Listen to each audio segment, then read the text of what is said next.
Baik pemirsa, sebelum jeda tadi kita sudah mendengarkan keterangan dari Menparekraf Sandiaga Uno mengenai kasus-kasus yang terjadi. Pengaduan-pengaduan banyak sekali dari turis asing, warga negara asing yang masuk ke Indonesia terkait dengan upaya mafia karantina untuk bisa mengeruk keuntungan, mengambil keuntungan dari proses karantina yang harus dilalui oleh para turis asing ini. Nah, mengenai proses karantina ini juga di dalamnya melibatkan pihak perhotelan, pihak PHRI karena pihak hotel menyediakan tempat karantina bagi mereka yang baru masuk ke tanah air dari luar negeri. Untuk bisa mendapatkan keterangan apa tanggapannya terhadap kasus-kasus aduan dari turis-turis ataupun juga warga negara asing yang masuk ke Indonesia, kita akan langsung saja mendengarkan keterangan dari Bapak Maulana Yuslan selaku Sekjen PHRI. Assalamualaikum warahmatullahi wabarakatuh. Selamat malam Pak Maulana Yuslan.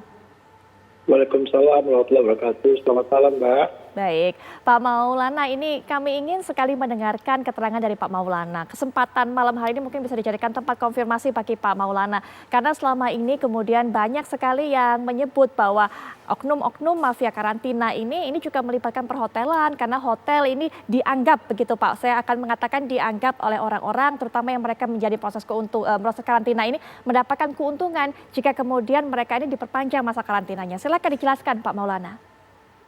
Ya, pertama tentu saya akan menjelaskan begini, bahwa kami dari asosiasi itu terlibat dalam hotel karantina ini juga terlebih dan tak kurang itu membantu pemerintah terkait masalah kekarantinaan. Yang terlibat hotel dalam karantina ini nggak banyak.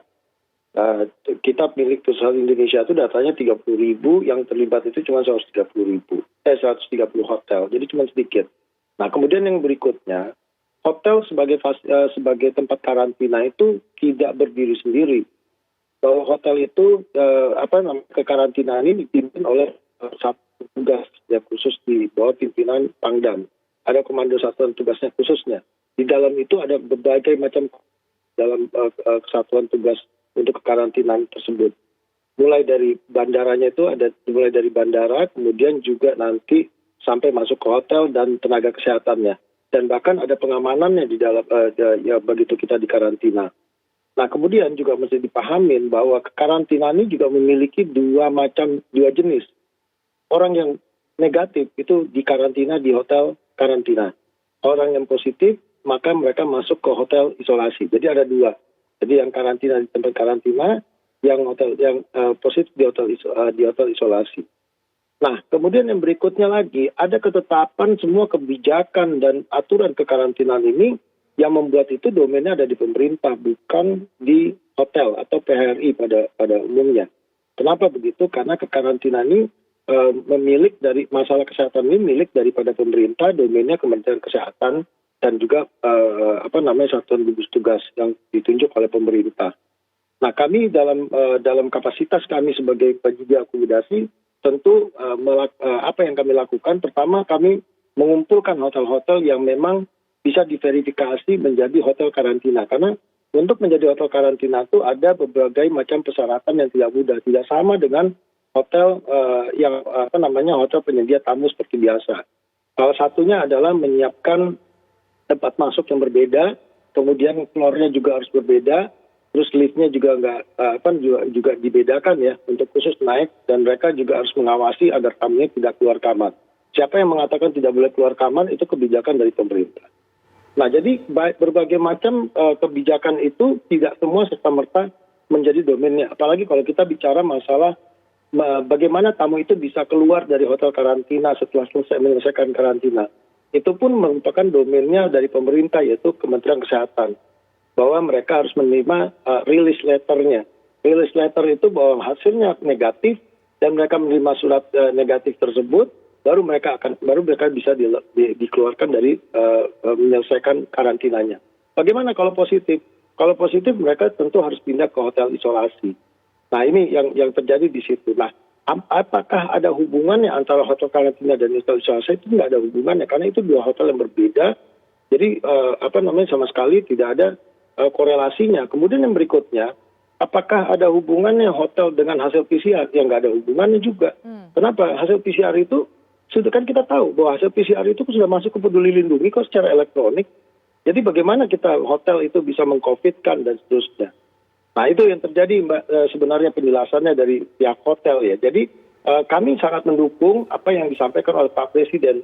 Ini harus diusut tuntas supaya jangan nama hoteliers yang menjadi buruk di mata dunia saat ini. Karena kami juga agak sedih juga ya, karena dianggap sebagai hotel mengcovidkan orang, sehingga kurang lebih image dari hoteliers di Indonesia itu menjadi rusak, di mana situasi kami dalam 3 tahun ini bukan situasi yang cukup baik dan belum bisa menyerap tenaga kerja kami kembali. Nah ini yang tidak bagus ya, situasi gaduh yang terjadi saat ini. Kami sangat mendukung dan kami berharap siapapun nanti mafianya itu tolong diungkap di publik supaya jelas. Dan kami juga minta kalau bukan hotel tolong dibersihkan. Karena nggak bisa kita menerima hanya satu laporan saja. Apakah itu bentuk kekesalan atau seperti apa. Demikian Mbak. Baik, itu keterangan konfirmasi dari pihak Sekjen PHRI, Dr. Yusuf. Pak Maulana mengatakan ada domainnya masing-masing, bahwa salah kemudian bahwa hotel mengcovidkan orang. Karena untuk bisa memeriksa, menentukan hasil PCR adalah domainnya dari pemerintah, yaitu tenaga kesehatan yang ditaruh di hotel-hotel tersebut. Penjelasan ini bagaimana pendapatnya? Ya, kalau saya gini, jadi kan di hotel itu kan ada protokol ya, protokol PCR, protokol keluar setelah negatif. Nah, itu memang harus benar-benar dipantau. Oleh karena itu, saya sangat setuju dengan pandangan dari Pak Menteri Sandiaga Uno karena ada help desk. Dengan help desk ini pasti ada orang ketiga yang memantau. Jadi kata kuncinya benar tuh, memonitor, melihat langsung dan memperhatikan benar nggak? Karena memang kalau nggak, saya khawatir PCR itu benar atau tidak hasilnya. Kalau orang Indonesia memang benar, setuju masuk ke Peduli Lindungi. Tapi kalau orang bule kan nggak ada Peduli Lindungi. Nah yang menarik, kemarin saya dapat info dari teman-teman UI, ada salah satu hotel, sebut aja Hotel C di Jalan Pramuka, itu dikasih tempatnya yang sangat kotor, padahal dia katanya positif COVID. Nah itu yang dia sampai komplain, ya waktu itu saya bantu. Nah berikut lagi, ada orang Indonesia yang diisolasi, kemudian dia katanya PCR. Kemudian dia pulang, bisa pulang, dikeluarkan karena sudah negatif. Tetapi pulang itu kemudian flu berat sekeluarga. Mereka PCR positif. Nah jangan-jangan di hotel itu bukan dilakukan PCR, tetapi antigen. Nah hal itu yang perlu dimonitor dan dievaluasi, benar atau enggak. Baik, Pak Maulana, apakah di hotel-hotel yang menyediakan karantina tersebut memang ada help desk-nya, ada pihak yang memberikan monitor terhadap jalannya proses karantina ini? Tapi nanti mungkin Pak dijelaskan dan juga diberikan jawabannya, kami akan jeda terlebih dahulu dan kami akan segera kembali setelah jeda berikut ini.